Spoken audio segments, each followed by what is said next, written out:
बगीचावा लगयौना हसे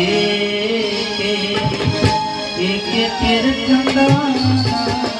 बीना रे ललना नस्ता तेरे बगीचावा लगयौना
La la la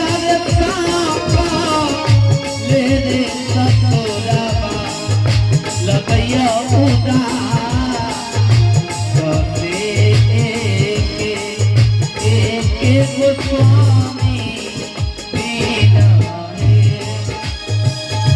ललना रे साका ले रे ससुरा लगैया उदा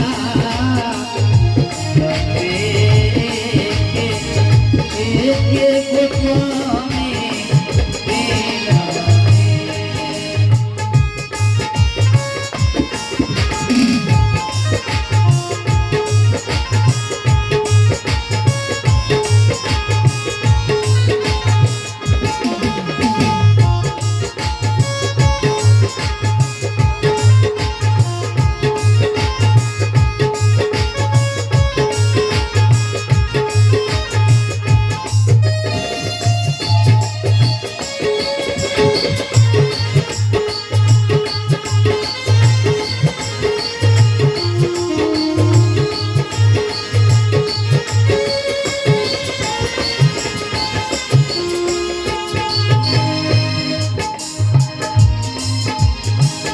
और बड़ा सुंदर भाव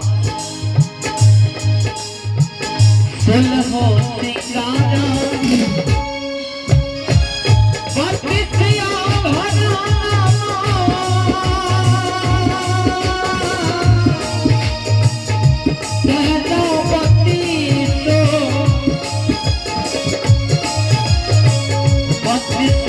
भरनमा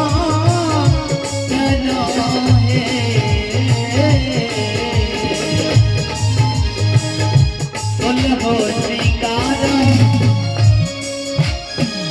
बतिया भरनमा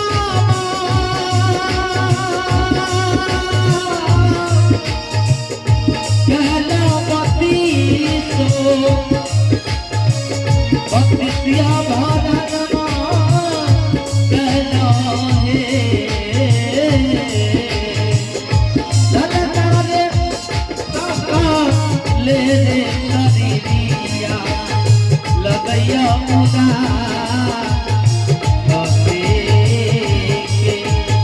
एक गो सिंदूरा बीना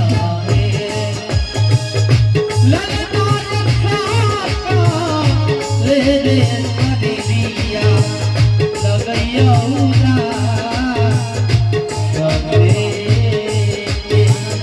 एक गो सिंदूरा गो सिंदूरमा बीना है जखन किशोरी जी की विदाई होइ छै ओहि समय के एकटा सुंदर कनिक छोट भाव में गावे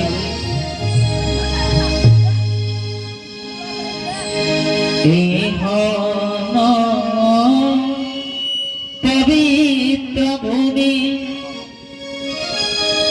मिथिला